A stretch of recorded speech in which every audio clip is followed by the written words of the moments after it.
प्रिय भक्तों, श्री विष्णु पुराण कथा में चतुर्थ अंग का 13वां अध्याय प्रारंभ। ओम नमो नारायणाय नमः। 13वां अध्याय सत्वत की संतति का वर्णन और श्यामंत कर्मणि की कथा। श्री पराशर जी बोले, सत्वत के भजमान दिव्य, अंधक, देवावरण, महाभोज और वर्णी नामक पुत्र हुए। भजमान के निमि, कर्कण और वृष्णि तथा इनके 3 सौतेले भाई सतजीत, सहस्त्रजीत और अयुतजीत, ये 6 पुत्र हुए। देवाव्रत के भृगु नामक पुत्र हुआ। इन दोनों पिता पुत्रों के विषय में यह श्लोक प्रसिद्ध है। जैसा हमने दूर से सुना था, वैसा ही पास जाकर भी देखा। वास्तव में भृगु मनुष्यों में श्रेष्ठ है और देवाव्रत तो देवताओं के समान है। भृगु और देवाव्रत के उपदेश किए हुए मार्ग का अवलंबन करने ये क्रम 6074 मनुष्यों ने अमरपद प्राप्त किया था। जय श्री हरि, जय श्री हरि। महाभोज बड़ा धर्मात्मा था। उसकी संतान में भोजवंशी तथा मृतिकावरपुर निवासी मृतिकावर नरपति गण हुए। वर्णिक के 2 पुत्र सुमित्र और युधाजीत हुए। उनमें से सुमित्र के अन्मित्र के निधन और निधन से प्रसेन और सत्राजीत का जन्म हुआ। उस सत्राजीत के मित्र भगवान आदित्य हुए। एक दिन समुद्र तट पर बैठे हुए सत्राजीत ने सूर्य भगवान की स्तुति की। उसके तन में होकर स्तुति करने से भगवान भास्कर उसके सम्मुख प्रकट हुए। उस समय उनको ऐश्वर्य मूर्ति धारण किए हुए देखकर सत्राजीत ने सूर्य से कहा, आकाश में अग्निपिंड के समान आपको जैसा मैंने देखा है, वैसा ही सन्मुख आने पर भी देख रहा हूँ। यहाँ आपकी प्रसाद स्वरूप को विशेषता मुझे नहीं दिखती। सत्राजीत के ऐसा कहने पर भगवान सूर्य ने अपने गले से शैनमस्तक नाम की उत्तम महामणि उतार कर अलग रख दी। तब सत्राजीत ने भगवान सूर्य को देखा। उनका शरीर किंचित ताम्रवर्ण, अति उज्ज्वल और लघु तथा उसके नेत्र कुछ पिग्गल वर्ण थे। तदनंतर सत्राजीत के प्रणाम तथा स्तुति आदि कर चुकने पर सहस्त्रांशु भगवान आदित्य ने उनसे कहा, तुम अपना अभीष्ट वर मांगो। सत्राजीत ने उस संयंत्र मणि को ही मांगा। तब भगवान सूर्य उसे वह मणि देकर अंतरिक्ष में अपने स्थान को चले गए। जय श्री हरि। फिर सत्राजीत ने उस निर्मल मणि रत्न से अपना कंठ सुशोभित होने के कारण तेज से सूर्य के समान समस्त दिशाओं को प्रकाशित करते हुए द्वारका में प्रवेश किया। द्वारकावासी लोगों ने उसे आते देख पृथ्वी का भार उतारने के लिए अंश रूप से अवतरण हुए मनुष्यधारी आदि पुरुष भगवान पुरुषोत्तम से प्रणाम करके कहा, भगवान, आपके दर्शनों के लिए निश्चय ही ये भगवान सूर्यदेव आ रहे हैं। उनके ऐसा कहने पर भगवान ने उनसे कहा, ये भगवान सूर्य नहीं है, सत्राजीत हैं। ये सूर्य भगवान से प्राप्त हुए शैनमस्तक नाम की महामणि को धारण कर यहाँ आ रहे हैं। तुम लोग अब विस्मित होकर इसे देखो। भगवान के ऐसा कहने पर द्वारकावासी उसे उसी प्रकार देखने लगे। सत्राजीत ने वह शैनमस्तक मणि अपने घर में रख दी। जय श्री हरि।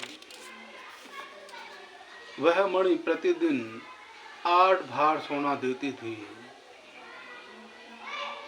उसके प्रभाव से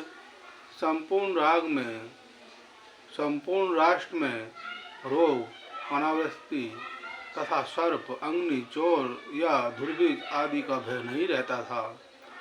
भगवान अच्युत को भी ऐसी इच्छा हुई कि यह दिव्य रतन तो राजा उग्रसेन के योग्य है, किंतु जातीय विद्रोह के भय से समर्थ होते हुए भी उन्होंने उसे छीना नहीं। सत्राजीत को जब यह मालूम हुआ कि भगवान मुझसे यह रतन मांगने वाले हैं, तो उसने लोभवश उसे अपने भाई प्रसेन को दे दिया। किंतु इस बात को यह जानते हुए कि पवित्रता पूर्वक धारण करने से तो यह मणि सोमदान आदि अनेक गुण प्रकट करती है और अशुद्ध अवस्था में धारण करने से घातक हो जाती है। प्रसेन उसे अपने गले में बांधे हुए घोड़ों पर चढ़कर मृगया के लिए वन को चला गया। वहाँ उसे एक सिंह ने मार डाला। जब वह सिंह घोड़े के सहित उसे मारकर उस निर्मल मणि को अपने मुंह में लेकर चलने को तैयार हुआ, तो उसी समय ऋषिराज जाम्बान ने उसे देखकर मार डाला। तदनंतर उस निर्मल मणिरत्न को लेकर जाम्बान अपनी गुफा में आया और उसे सुकुमार नामक अपने बालक के लिए खिलौना बना दिया।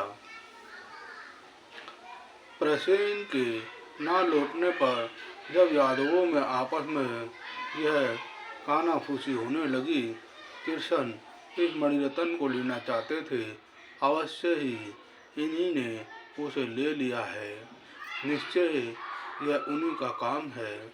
इस लोकापात का पता लगने पर संपूर्ण यादव सेना के सहित भगवान ने प्रसेन के घोड़े के चरण चिन्हों का अनुसरण किया और आगे जाकर देखा कि प्रसेन को घोड़े सहित सिंह ने मार डाला।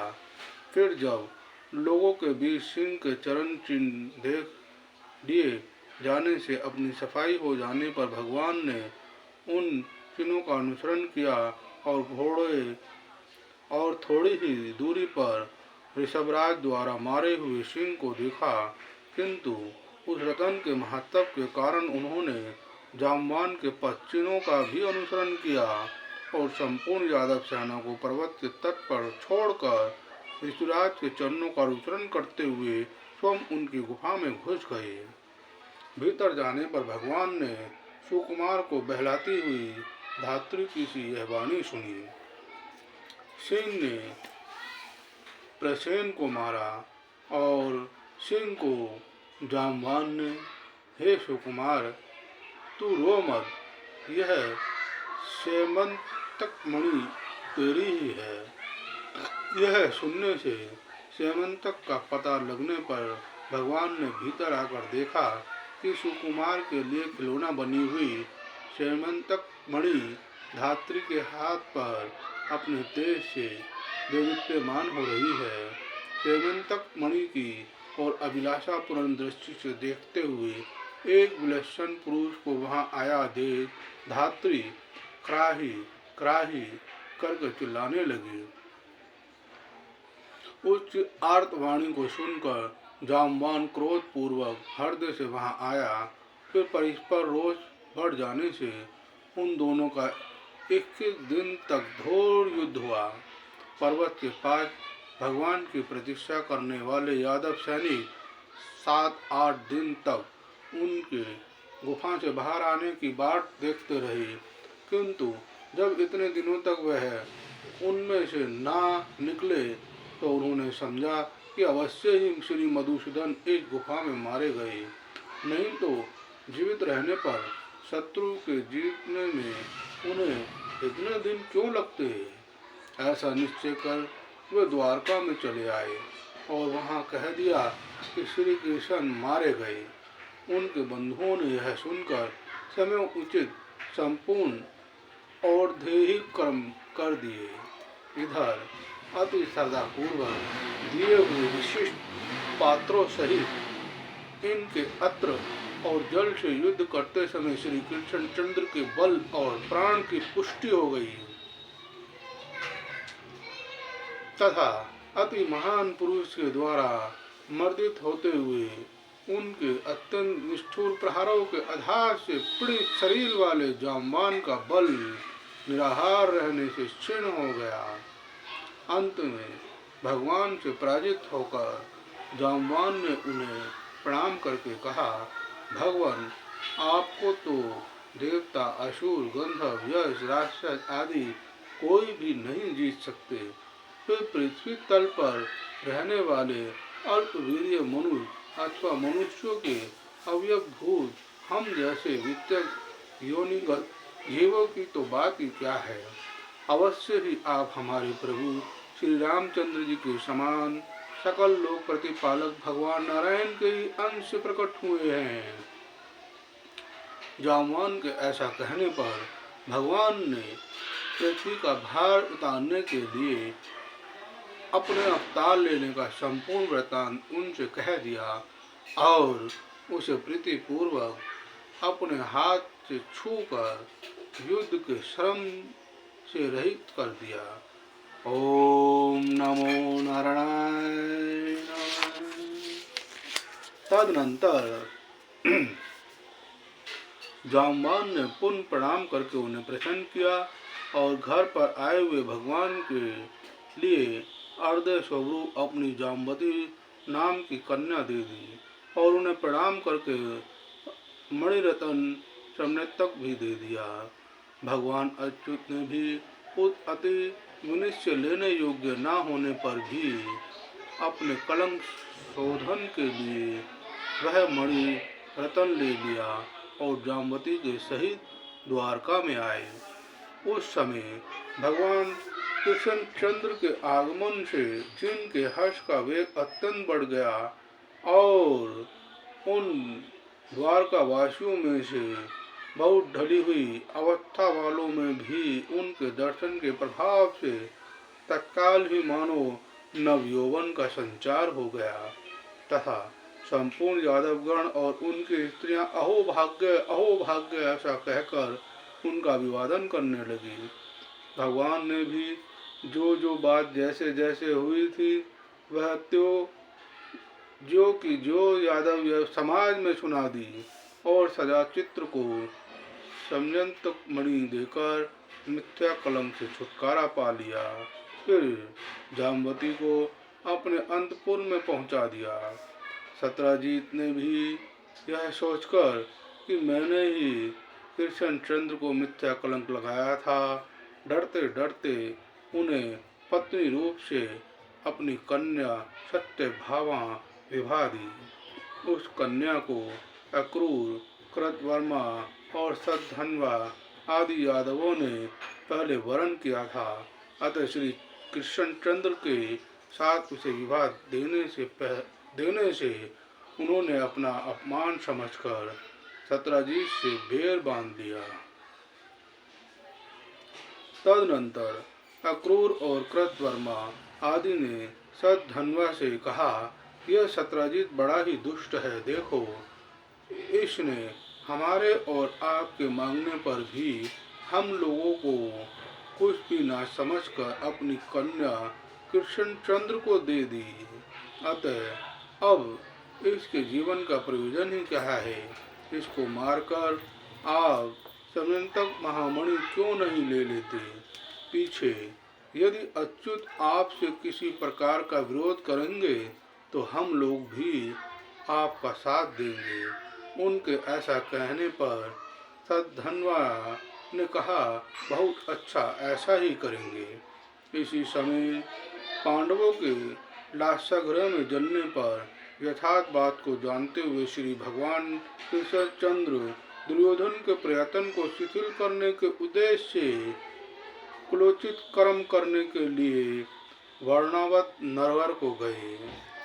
उनके चले जाने पर सद्धन्वा ने सोते हुए सत्राजीत को मारकर वह मणिरत्न ले लिया।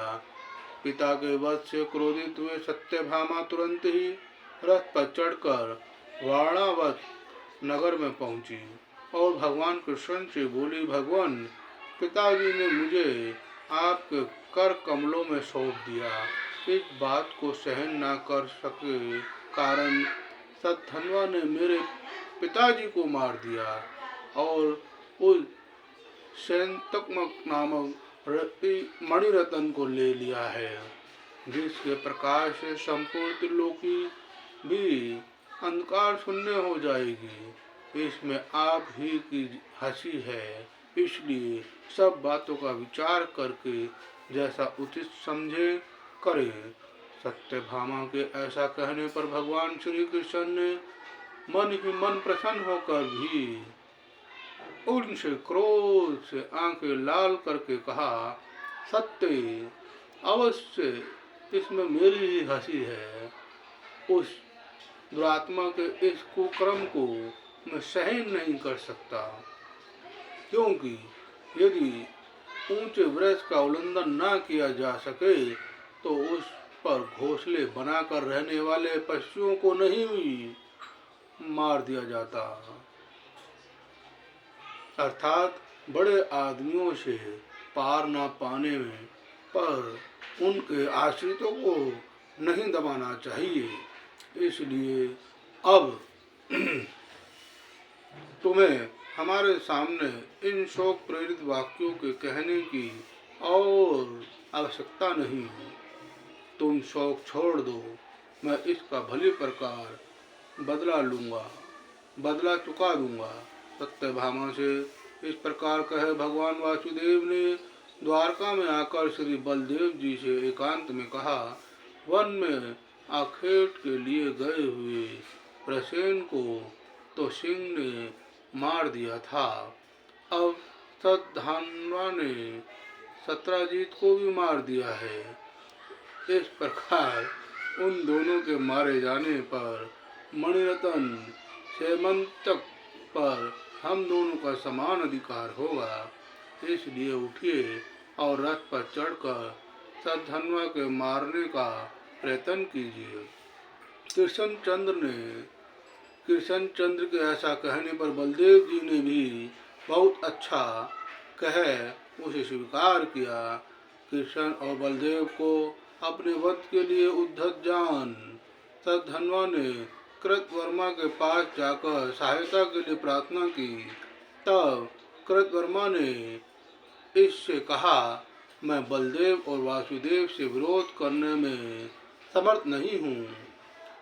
उसके ऐसा कहने पर सतधनवा ने अक्रूर से सहायता मांगी तो अक्रूर भी कहा, जो अपने पाद प्रहार से त्रिलोकी को कंपायमान कर देते हैं, देव शत्रु असुर गण की स्त्रियों की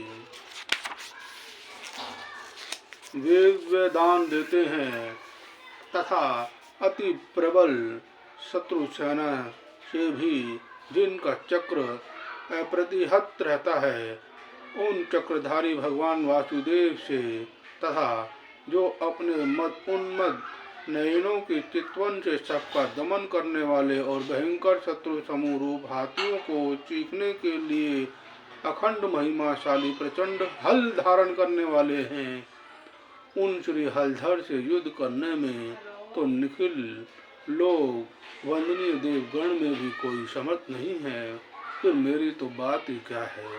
इसलिए तुम दूसरे की शरण लो। अक्रूर के ऐसा कहने पर सतधनवा ने कहा, अच्छा, यदि मेरी रक्षा करने में आप अपने को सर्वदा असमर्थ समझते हैं तो मैं आपको यह मणि देता हूँ, इसे लेकर इसी की रक्षा कीजिए। इस पर अक्रूर ने कहा, मैं इसे तभी ले सकता हूँ जब कि अंतकाल उपस्थित होने पर भी तुम किसी से यह बात ना कहो। सतधनवा ने कहा, ऐसा ही होगा। इस पर अक्रूर ने वह मणिरत्न अपने पास रख लिया। जय श्री हरि। तदनंतर सतधनवा 100 योजन तक जाने वाली एक अत्यंत वेगवती घोड़ी पर चढ़कर भागा और सेव्य सुग्रीव, मेघपुत्र तथा बलाहक नामक 4 घोड़े वाले रथ पर चढ़कर बलदेव और वासुदेव जी ने भी उसका पीछा किया। 100 योजन मार्ग पार कर जाने पर पुनः आगे ले जाने से उस घोड़ी ने मिथिला देश के वन में प्राण छोड़ दिए। तब सधन्वा उसे छोड़कर पैदल ही भागा। उस समय श्री कृष्णचंद्र ने बलभद्र जी से कहा, आप अभी रथ में ही रहिए, मैं इस पैदल दौड़ते हुए दुराचारी को पैदल जाकर ही मार डालता हूँ। यहाँ घोड़ी के मरने आदि दोषों को देखने से घोड़े भयभीत हो रहे हैं, इसलिए आप इन्हें और आगे ना बढ़ाइएगा। तब बलदेव जी अच्छा, ऐसा कहकर रथ में ही बैठे रहे। श्री कृष्णचंद्र जी ने केवल 2 ही कोस तक पीछा कर अपना चक्र फेंक दूर होने पर भी सधन्वा का सिर काट डाला, किंतु उसके शरीर और वस्त्र आदि से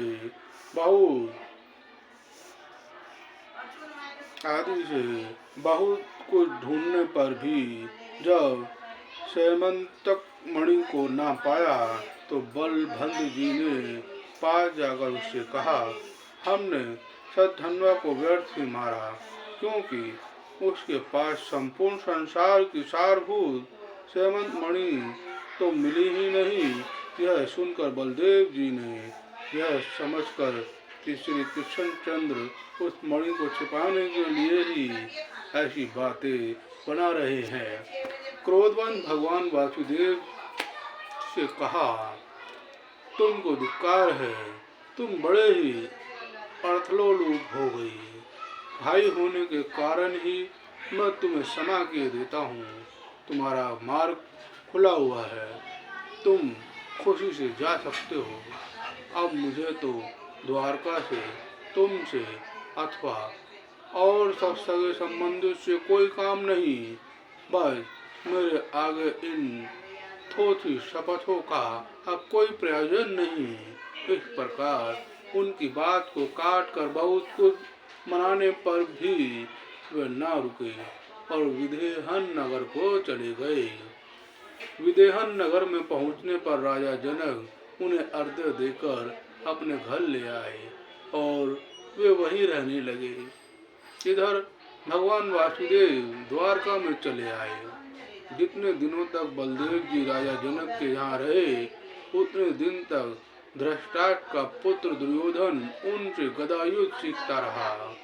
अनंतर भृगु और उग्रसेन आदि यादवों के, जिन्हें यह ठीक मालूम था कि कृष्ण ने सेमंतक मणि नहीं ली है, विदेहन नगर में जाकर शपथ पूर्वक विश्वास दिलाने पर बलदेव जी 3 वर्ष पश्चात द्वारका में चले आए। अक्रूर जी भी भगवत ज्ञान परायण रहते हुए उस मणि रतन से प्राप्त सुवन के द्वारा निरंतर यज्ञ अनुष्ठान करने लगे। यज्ञ जिससे क्षत्रिय और वैश्यों के मारने से ब्रह्म हत्या होती है, इसलिए अक्रूर जी सदा यज्ञ दिशा रूप कवच धारण ही किए रहते थे। उस मणि के प्रभाव से 62 वर्ष तक द्वारका में रोग, दुर्भिक्ष, महामारी, मृत्यु आदि नहीं हुए। फिर अक्रूर पश्ये भोज वंशियों द्वारा सात्वत के प्रपौत्र शत्रुघ्न के मारे जाने पर भोजों के साथ अक्रूर भी द्वारका को छोड़कर चले गए। उनके जाते ही उसी दिन से द्वारका में रोग, दुर्भिक्ष, सर्प, अनावृत्ति और मरी आदि उपद्रव होने लगे।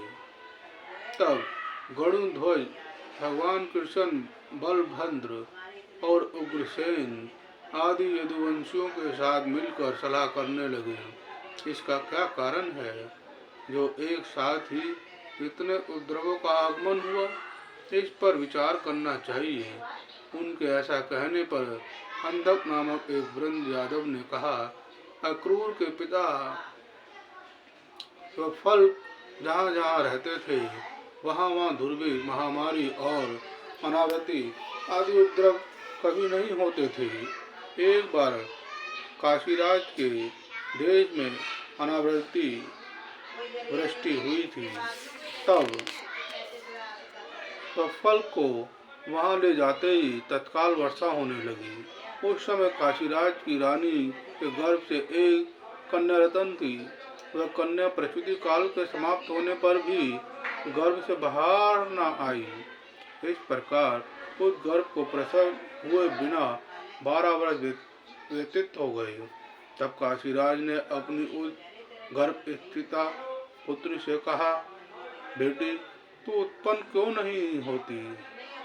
बाहर आ, मैं तेरा मुख देखना चाहता हूँ। अपनी इस माता को तू इतने दिनों से क्यों कष्ट दे रही है? राजा के ऐसा कहने पर उसने गर्भ में रहते हुए ही कहा, पिताजी यदि आप प्रतिदिन 100 ब्राह्मण को एक गो ब्राह्मण को दान देंगे तो अगले 3 वर्ष बीतने पर मैं अवश्य गर्भ से बाहर आ जाऊंगी। इस बात को सुनकर राजा प्रतिदिन ब्राह्मणों को एक गो देने लगे। तब उसने समय 3 वर्ष बीतने पर वह उत्पन्न हुई। पिताजी ने उसका नाम गंधिनी रखा और उसे अपने उपकारक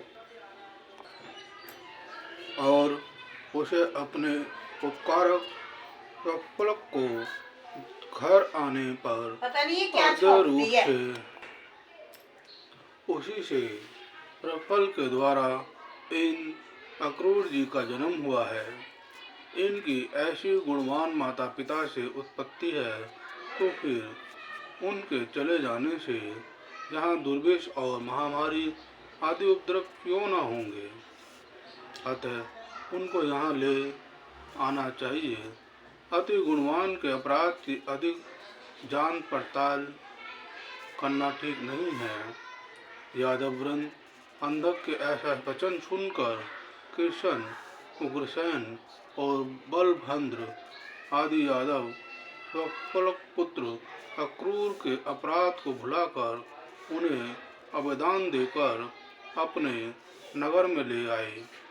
उनके वहां आते ही सेमंतक मणि के प्रभाव से अनावृष्टि, महामारी, दुर्भिक्ष और सर्प आदि सभी उपद्रव शांत हो गए। तब श्री कृष्णचंद्र ने विचार किया, अक्रूर का जन्म गंधिनी से प्रफुल्ल के द्वारा हुआ है, यह तो बहुत सामान्य कारण है, किंतु अनावृत्ति, दुर्भिक्ष, महामारी आदि उपद्रवों को शांत कर देने वाला इसका प्रभाव तो अति महान है। अवश्य ही इसके पास वह सेमंतक नामक महामणि है, उसी का ऐसा प्रभाव सुना जाता है। इसे भी हम देखते हैं कि एक यज्ञ के पीछे दूसरा और दूसरे के पीछे तीसरा, इस प्रकार निरंतर अखंड यज्ञ अनुष्ठान करता रहता है और इसके पास यज्ञ के साधन, धन आदि भी बहुत कम है। इसलिए इसमें संदेह नहीं कि इसके पास सेमंतक मणि अवश्य है। ऐसा निश्चय कर किसी और प्रयोजन के उद्देश्य से उन्होंने संपूर्ण यादवों को अपने महल में एकत्रित किया। समस्त यदुवंशियों के वहां आकर बैठ जाने के बाद प्रथम प्रयोजन बताकर उसका उपसंहार होने पर प्रशंसांतर के अक्रूर के साथ परिहास करते हुए भगवान कृष्ण ने उनसे कहा, हे दानपते, जिस प्रकार सतहनुमा ने तुम्हें संपूर्ण संसार की सारभूत वह सेमंतक नाम की महामणि सौंपी थी, वह हमें सब मालूम है। वह संपूर्ण राष्ट्र का उपकार करती हुई तुम्हारे पास है, तो रहे उसके प्रभाव का फल तो हम सभी भोगते हैं, किंतु ये बलभद्र जी हमारे ऊपर संदेह करते थे, इसलिए हमारी प्रसन्नता के लिए आप एक बार उसे दिखला दीजिए। भगवान वासुदेव जी के ऐसा कहकर चुप हो जाने पर रतन साथ ही लिए रहने के कारण अक्रूर जी सोचने लगे, अब मुझे क्या करना चाहिए। यदि और किसी प्रकार कहता हूँ तो केवल वस्त्रों के ओट में टटोलने पर ये उसे देख ही लेंगे और इनसे अत्यंत विरोध करने में हमारा कुशल नहीं है। ऐसा सोचकर निखिल संसार के कारण स्वरूप श्री नारायण से अक्रूर जी बोले, भगवान सतधनवा ने मुझे यह मणि सौंप दी थी। उसके मर जाने पर मैंने यह सोचते हुए बड़ी ही कठिनता से इसे इतने दिन अपने पास रखा है कि भगवान आज कल या परसों इसे मांगेंगे। इसकी चौकसी के कलेश से संपूर्ण भोगों में अनासक्ति होने के कारण मुझे सुख का लेश मात्र भी नहीं मिला। भगवान ये विचार करते हैं कि यह संपूर्ण राष्ट्रोपकारक इतने से भार को भी नहीं उठा सकता, इसलिए स्वयं मैंने आपसे कहा नहीं। अब लीजिए आपकी वह स्यमंतक मणि यह रही, आपकी जिसे इच्छा हो उसे ही इसे दे दीजिए। तब अक्रूर जी ने अपने कटी वस्त्र में छिपाई हुई एक छोटी सी सोने की पिटारी में स्थित वह स्यमंत मणि प्रकट की और उस पिटारी से निकालकर यादव समाज में रख दी। उसके रखते ही वह संपूर्ण स्थान उसकी तीव्र कांति से दीप्यमान होने लगा। तब अक्रूर जी ने कहा, मुझे यह मणि सतधनवा ने दी थी, यह जिसकी हो वह ले ले। उसको देखने पर सभी यादवों का विस्मय में पूर्वक साधु साधु यह वचन सुना गया। उसे देखकर बलभद्र जी ने अच्युत के ही समान इस पर मेरा ही अधिकार है इस प्रकार अपनी अधिक स्पर्धा दिखलाई तथा यह मेरी ही प्रयुक्त संपत्ति है। इस तरह सत्यभामा ने भी उसके लिए अपनी उत्कट अभिलाषा प्रकट की। बलभद्र और सत्यभामा को देखकर कृष्णचंद्र ने अपने को बैल और पहिए के बीच में खड़े हुए जीव के समान दोनों ओर से संकटग्रस्त देखा। समझ यादवों के सामने वे अक्रूर जी से बोले, इस रणिमतन को मैंने अपनी सफाई देने के लिए ही इन यादवों को दिखवाया था। इस मणि पर मेरा और बलभद्र जी का तो समान अधिकार है और सत्यभामा की यह प्रयुक्त संपत्ति है और किसी का इस पर कोई अधिकार नहीं है।